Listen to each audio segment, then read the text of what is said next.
के गर्ने त त्यसो भए गरिबले चाहिँ 15-20 वर्ष राजनीतिमा लाग्ने अनि चुनावमा चाहिँ भिड्न नपाउने आर्थिक यो खर्चिलो प्रणालीले गर्दाखेरि जुन भुइँ मान्छेहरू छन् ती भुइँ मान्छेहरू चाहिँ कहिले नीति निर्माणको पहुँचमा नपुग्ने, जनतालाई चाहिँ किन्ने स्याउ हो जनता, बजारमा बेच्न राखेको चिज हो जनता, जनतालाई त्यो अबुझ ढङ्गबाट व्याख्या गर्ने।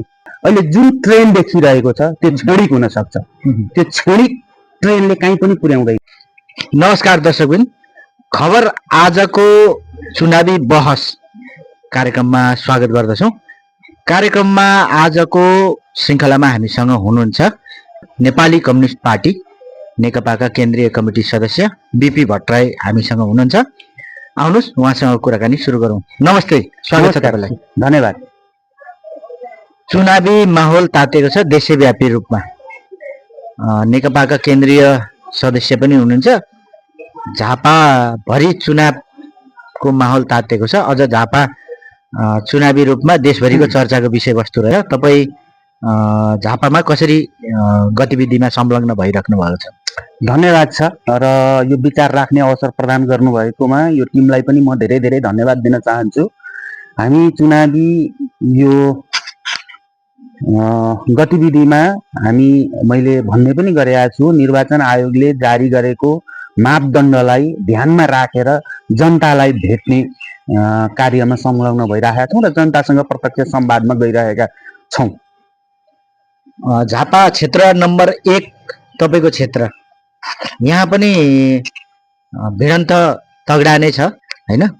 तपाईँहरूको पार्टीबाट पनि एउटा सम्भावना बोकेको युवा भनेर तपाईँहरूले प्रचार गरिराख्नु भएको छ, अशेष घिमिरे उठाउनु भएको छ। कसरी लागिरहनु भएको छ? कस्तो माहौल, कस्तो भेट्दै हुनुहुन्छ? तपाईँलाई जनताको माझमा जाँदा कस्तो प्रतिक्रिया पाउँदै हुनुहुन्छ? मुख्यतः हामी झापा क्षेत्र नम्बर 1 मा मात्रै नभएर अघि तपाईँले जोडिहाल्नु भएको छ, यो चुनावलाई हामी विशेष गरेर एउटा मेसेज दिने गरी, एउटा सन्देश दिने गरी पनि लागिरहेका छौँ र अशेष घिमिरेलाई जिताउने सन्दर्भमा झापाली जनता आतुर छन्, झापा क्षेत्र नम्बर 1 का जनता आतुर छन्। सँगसँगै हामीले दिन खोजिरहेको मेसेज के हो भने हिजो गरिबले चुनावमा भिड्न सक्दैन, भिड्नु हुँदैन भनियो, आज सक्दैन भन्ने गरीको जुन भाष्य निर्माण भएको छ, हामी यो चुनावबाट के मेसेज दिन चाहन्छौँ भने के गर्ने त त्यसो भए गरिबले चाहिँ 15-20 वर्ष राजनीतिमा लाग्ने अनि चुनावमा चाहिँ भिड्न नपाउने आर्थिक यो खर्चिलो प्रणालीले गर्दाखेरि जुन भुइँ मान्छेहरू छन् ती भुइँ मान्छेहरू चाहिँ कहिले नीति निर्माणको पहुँचमा नपुग्ने। त्यसो भएका कारणले गर्दा हाम्रो सन्देश, हाम्रो मेसेज मैले भनिरहेको के हो भने पैसा खर्च गरेर, भड्किलो बनाएर, तामझाम गरेर होइन, सामान्य ढङ्गले चुनाव लड्नु पर्छ भन्ने यो चुनावबाट हामी मेसेज दिन चाहन्छौँ। यो चुनावमा तपाईँहरूको भनेपछि प्रमुख कन्सर्न एजेन्डा खर्चिलो चुनावी प्रणालीको विरुद्धमा छ। त्यो छ, तर एजेन्डै चाहिँ त्यसलाई भनिहाल्न मिलेन। हाम्रा अन्य एजेन्डाहरू छन् होइन? के छ त? हाम्रा एजेन्डाहरू भनेको जस्तो हामीले भन्ने पनि गरेका छौँ, जनताका बिचमा गएर शिक्षाका क्षेत्रमा हामीले गर्ने कामहरू, स्वास्थ्यका क्षेत्रमा हामीले गर्ने कामहरू, विकासको मोडलका सन्दर्भमा हामीले भनिरहेका विषयवस्तुहरू, यी तमाम विषयवस्तुहरू त एकमुष्ट रूपमा समेटिएर घोषणापत्रमा पनि आउँछ नै। र मैले सङ्केत गरेका कुराहरू जुन शिक्षालाई के अरे सामूहिकरण गर्ने, सार्वजनिक गर्ने, स्वास्थ्यलाई सार्वजनिक गर्ने, राष्ट्रिय राज्यको चाहिँ राज्यले दिने न्यूनतम सेवा सुविधामा स्वास्थ्य र शिक्षालाई जोड्ने, यी कुराहरू हाम्रा एजेन्डा अन्तर्गत पर्छन् र यसलाई लिएर हामी आउँछौँ, यी जनताका बिचमा गइरहेका छौँ। मुख्य कुरा तपाईँले जुन एजेन्डा भनेर जोड्नुभयो खर्चिलो चुनावका सन्दर्भमा, यो कति डरलाग्दो छ तपाईँ आफै विचार गर्नुहोस्। आज पैसा नहुने मान्छे त्यो पहुँचमा नपुग्ने भयो, नीति निर्माणमा नपुग्ने भयो। हामी त कहाँ पुग्दैछौँ भने जनतालाई कस्तो अपमानित गरिँदैछ भने जनतालाई चाहिँ किन्ने स्याउ हो जनता, बजारमा बेच्न राखेको चिज हो जनता, जनतालाई त्यो अबुझ ढङ्गबाट व्याख्या गर्ने। त्यसो भएको कारणले गर्दा हामी के भनिरहेका छौँ भने जनताले बुझ्छन्, जनतालाई बुझाउन सक्नुपर्छ। त्यो बुझाउने काममा हामी लागिरहेका छौँ, हामी भनिरहेका छौँ, हाम्रो उम्मेदवारले भनिराख्नु भएको छ नि। जनतालाई आकर्षित गर्ने कुराहरू पनि त लिएर गइराख्नु भएको होला जनता माझमा, केही न केही त भन्नु पर्यो। मैले अघि नै पनि भनिसकेँ त, जनतालाई आकर्षित गर्ने सन्दर्भमा, जनतालाई लिएर जाने, जनतालाई मुद्दा विशेष गरेर मुद्दा लिएर जाने सन्दर्भमा आज तपाईँ शिक्षाको क्षेत्रमा मुख्य कुरा 2टा कुरा हो। जनतालाई शिक्षा र स्वास्थ्यको कुरा मुख्य कुरा हो। आज तपाईँ आफ्नो सन्ततिको शिक्षाका लागि बढी तर्पिनु भएको छ, बढी भागदौड गरिराख्नु भएको छ र आफ्ना सन्तानको स्वास्थ्यका लागि बढी भागदौड गरिराख्नु भएको छ। त्यसो भएको कारणले गर्दा मुख्य हामी कम्युनिस्टहरूले हेर्नुपर्ने कुरा स्वास्थ्य र शिक्षा हो। यसलाई चाहिँ सार्वजनिक बनाएर सबैको पहुँचमा पुर्याउनु पर्छ। आज वर्ग छुट्याएको छ शिक्षा र स्वास्थ्यले। तर जनताको बुझाइ त फरक छ नि त होइन? जनताको बुझाइमा त विकास भनेको त जीवनशैली, शिक्षा, स्वास्थ्य भन्दा पनि बाटो भन्ने प्राथमिकता देखेका छन् जनताले। के भन्दै हुनुहुन्छ त? अहिले कलबट बाटो अहिले जनताको बुझाइ त्यस्तो छैन। जनताको बुझाइ भनेको विकास, सन्तुष्टि पनि विकास हो। जनतामा सन्तुष्टि छ भने त्यो विकास हो, सन्तुष्टि छ कि छैन त्यो मुख्य कुरा हो। हामी जनताको सन्तुष्टि चाहन्छौँ। खालि जनताले त्यो मात्रै बुझाएको छैन। आज गिटी हाल्यो, भोलि आएर बगायो, सक्यो, अनि फेरि गिटी हाल्यो। जनताले यो बुझाएको छैन। जनता सचेत छन्। मुख्य कुरा सन्तुष्टि हो विकास भनेको। तपाईँहरू स्थापित पार्टी पुरानो लिगेसी भएको होइन, एउटा गर्विलो इतिहास भएको भनेर जसरी तपाईँहरू भन्नुहुन्छ, त्यो गर्विलो इतिहास भएको पार्टीहरूलाई त पत्याउन छाडे भन्छन् नि जनताले। के भन्नुहुन्छ? यो यस्तो भाष्य निर्माण गरिएको छ। तपाईँ पनि त्यहाँबाट प्रभावित हुनुभएछ यो प्रश्न सोधिरहँदाखेरि। कहिल्यै पनि प्रविधिले नेता छान्दैन, पब्लिकले छान्छ नेता। गुगलले नेता छान्दैन, भूगोलले छान्छ नेता। जनताका बीचमा नजोडिकन, जनताका सुख दुःख, जनताका समस्या नबुझिकन नेता फट्टै हुँदैन। आकाशबाट कोही पनि झरेको होइन, सबै यही समाजका उपज हुन्। त्यसो हुँदा अहिले जुन ट्रेन देखिरहेको छ त्यो क्षणिक हुन सक्छ। त्यो क्षणिक ट्रेनले कहीँ पनि पुर्याउँदैन।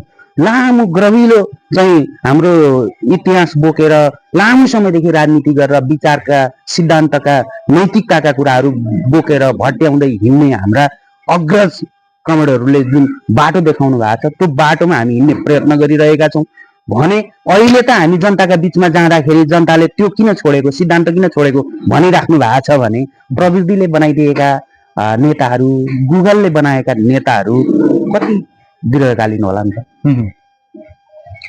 अर्को कुरा, नयाँ पुरानाले गरेनन्, नयाँलाई मौका दिने भनेर राष्ट्रिय स्वतन्त्र पार्टी देशैभरि नयाँ प्रधानमन्त्रीको क्यान्डिडेट लिएर, नयाँ उम्मेदवारहरू लिएर देशभरि घुमिरहेको अवस्थामा के भन्नुहुन्छ? यो विषयलाई कसरी तपाईँ निहाल्दै हुनुहुन्छ? तपाईँले ठिकै ठाउँमा प्रश्न गर्नुभयो। तपाईँ पनि त्यो कतै न कतैको ह्याङओभरमा हुनुहुन्छ भन्ने मलाई लागेको छ। तर तपाईँ थोरै एउटा कुरा तपाईँलाई म के स्मरण गराउँछु भने के म ठ्याक्कै घाँटीसम्म आइरहेको छ चुनाव चिन्हको नाम चाहिँ बिर्सेँ मैले। ती साथीहरूको बिराना त पार्टी सभापति नै संसदीय दलको नेता हुने र संसदीय दलको नेता नै प्रधानमन्त्री हुने भन्ने बिहान त व्यवस्था छ भन्ने लाग्छ मलाई। त्यो च्यातिएको हो विधान कि कोही साथीलाई फेरि त्यहाँ चाहिँ बिजोग बनाइँदैछ, अप्ठ्यारोमा पारिँदैछ, के हो कुरा होइन? विधान मान्नु पर्दैन। आफ्नै पार्टीको विधान मान्दैनन् भने भोलि देशको कानुन विधान मान्लान् कि नमान्लान् होइन? अनि नयाँ भनेको के हो? अनुहार हो नयाँ। नयाँ भनेको एजेन्डा के? नयाँ एजेन्डा चाहियो हामीलाई।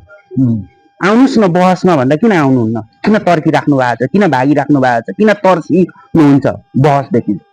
साथीहरूलाई अपिल छ, अनुरोध छ, एजेन्डा सहित आउनुहोस्। अनुहार फेरिने कुरा होइन, मार्गचित्र फेरिनु पर्यो परिवर्तनको। तपाईँहरूसँग के छ परिवर्तनको रोडम्याप? केही छ? हामी त हाम्रो चाहिँ घोषणापत्रदेखि लिएर हरेक कुरामा हामीले भनिराखेका छौँ नि, हामी समाजवाद उन्मुख र समाजवाद हाम्रो मुख्य लक्ष्य हो, हामी त्यहाँ पुग्छौँ भनेर भनिरहेका छौँ। त्यसमा जाने बाटाहरूका सन्दर्भमा हामीले जनताका बिचमा भनिरहेका छौँ। त्यसलाई कति बुझाउन सक्छौँ सक्दैनौँ, यो निर्वाचन त्यसको परिणाम पनि हो। अब तपाईँकै निर्वाचन क्षेत्र झापा क्षेत्र नम्बर 1 मा जाउँ है। निशा डाङ्गी उठ्नु भएको छ राष्ट्रिय स्वतन्त्र पार्टीबाट। नेकपा एमालेबाट रामचन्द्र उप्रेती उठ्नु भएको छ।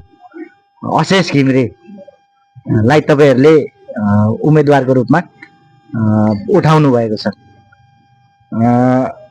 यति मध्ये अरू पनि छन्, काङ्ग्रेसका केशव पाण्डे हुनुहुन्छ होइन? यति मध्ये अशेष घिमिरेलाई नै चाहिँ किन भोट दिने? होइन, तपाईँले अघि आफै भन्नुहुँदै थियो होइन, नयाँ के भन्नुहुँदै थियो। मैले फेरि बिर्सिहाल्छु ठ्याक्कै, मलाई त्यो सम्झना अलिक कम हुन्छ। नयाँ भनेको चाहिँ हाम्रो पार्टी पनि नयाँ हो, अहिले नेपाली कम्युनिस्ट पार्टी नयाँ हो, उम्मेदवार पनि नयाँ हो, इन्जिनियर हो, एउटा इन्जिनियरको चर्चा भइरहेछ, हाम्रो त्योभन्दा डबल इन्जिनियर हो, उसको पनि चर्चा सुरु भइसकेको छ, जनताले बुझिसकेका छन्, अर्को पनि इन्जिनियर आयो है हाम्रो घर दैलोमा भन्न थालिसकेका छन्, त्यो पनि नयाँ भयो। चुनाव चिन्ह पनि हाम्रो त नयाँ हो, विगतमा त्यही चुनाव चिन्हबाट लड्ने साथीहरू चाहिँ नयाँ हुने, दुईटा के अरे पुरानो नहुने, हामी त नयाँ चुनाव चिन्ह सहित, नयाँ योजना सहित, नयाँ कार्यक्रम सहित, के अरे नयाँ पार्टी सहित आएको चाहिँ हामी पुरानो हुन्छौँ र।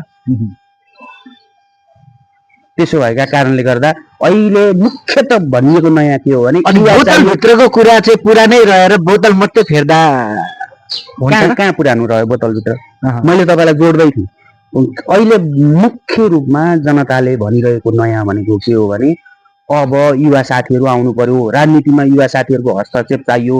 राजनीतिमा हिजो तपाईँ हेर्नुहुन्छ भने हिजो के अरे मदन भण्डारी, हिजो चाहिँ के अरे केपी ओलीहरू जति बेला मुख्य जिम्मेवारीमा थिए त्यति बेलाको उनीहरूको उमेर समूह एउटा क्रान्तिकारिता हो, उमेर समूह पनि एउटा क्रान्तिकारिता हो। त्यो उमेर समूहबाट हुर्किएका आदरणीय नेता कमरेडहरूले यहाँसम्म ल्याइ पुर्याउनु पर्यो, सम्मान छ।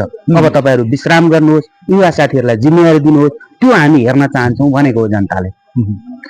फेरि पार्टीको केन्द्रको नेतृत्व गर्ने त फेरि पुरानै नेताहरू हुनुहुन्छ नि त, त्यसको त हस्तान्तरण प्रक्रिया हुन्छ होला नि त, के गर्ने त हालिदिइहाल्ने, त्यस्तो त हुँदैन होला। त्यो प्रक्रिया अन्तर्गत हाम्रो के अरे कमरेड प्रचण्ड, कमरेड माधव कुमार नेपालले भनिसक्नु भएको छ, अब आउने महाधिवेशनबाट हामी नेतृत्व हस्तान्तरण गर्नेछौँ भनेर भन्नुभएको छ भने त्यो कुरालाई मान्नु पर्यो नि।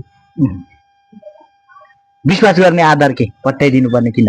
अब विश्वासमा सङ्कट भयो भने केही पनि चल्दैन। के उम्मेदवार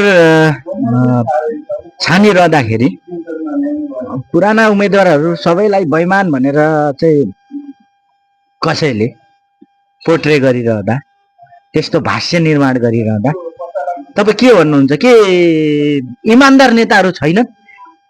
खडेरी हो? यसमा चाहिँ मलाई अलिकति तपाईँले भन्न दिनुपर्छ, थोरै समय लिन सक्छु। नेता अनि इमान्दार भन्दा कस्तो भाष्य निर्माण भएको छ भने साँच्चै छैन कि होइनन् कि जस्तो पनि भएको छ।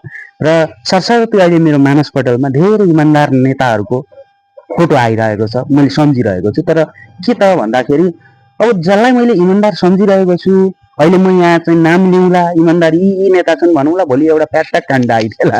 त्यसो भएका कारणले गर्दा इमान्दार नेता अहिले म यहाँबाट घोषणा गर्न सक्दिनँ, र तपाईँ पनि त्यहाँबाट मलाई नि त्यहाँ लेख्न सक्नुहुन्न कि आज मैले इमान्दार नेताको इन्टरभ्यू लिएँ भनेर लेख्न सक्नुहुन्न। त्यस्तो भाष्य निर्माण भएको छ। तर एउटा कडी छ इमान्दार थापाले, त्यो के भनेदेखि जो हामी बिचमा भौतिक रूपमा अहिले हुनुहुन्न, उहाँ नेताहरूको बारेमा 100, 150, 200 जनाको नाम भन्न सक्छु म इमान्दार नेताहरूको। त्यसमा त पर्खनुहोस्, त्यसको पनि समय आउँछ र एकपल्ट छ नि भन्ने चलन छ, मर्न त दिनुहोस् अनि इमान्दारिता थाहा हुन्छ भन्ने जस्तो भएको छ। इमान्दार नेता नभएका होइनन्, तर यी भाष्यहरू गलत, नेता चाहिँ फटा हुन्छन्, नेता चाहिँ इमान्दार छैनन् भन्ने भाष्य निर्माण भएको छ र हामी पनि फट्ट त्यसरी भन्न नसक्ने अवस्था भएको छ। त्यो भएकाले गर्दाखेरि मर्न दिनुहोस्, त्यस पछाडि भनौँला। भने चाहिँ इमान्दार नेता हुन मर्नै पर्यो? होइन, कसरी थाहा पाउने त? अहिले तपाईँले इमान्दार भनिदिनु होला, त्यस पछाडि एउटा काण्ड फ्याट्टा आइदिएला, अनि मैले यहाँ गर्वका साथ इमान्दार भनिएको मान्छे भोलि हाम्रो उम्मेदवारले भन्नुभएको छ नि त, हामी सत्यसँग छौँ र हामी झुटसँग लडिरहेका छौँ, हामी पारदर्शितासँग को पक्षमा लडिरहेका छौँ, हामी किनबेचको विरुद्धमा लगिरहेका छौँ भन्दै गर्दा सत्य कुरा त बोल्न पर्यो। मैले अहिले इमान्दार भनौँला अनि भोलि चाहिँ एउटा केही चिज निस्किएला, कुन नाम नेताको नाम निउला, त्यसो भएकाले मैले यो भने आउँ। किनबेच भन्दा मलाई एउटा कुरा याद आयो, जस्तै तपाईँको नेताले भाषणमा पनि भनिराख्नु भएको छ उम्मेदवारले किनबेचको मोलमलाइको चाहिँ अन्य दलहरूले तयारी गर्दैछन् रे नि त, कसरी यो कुराबाट चाहिँ कसरी बच्नु हुन्छ तपाईँहरू? होइन, हामी बच्नै पर्दैन। जनता यति बाठा भएका छन् कि जनता त्यो सबै बुझिरहेछन्, हेरिरहेछन्।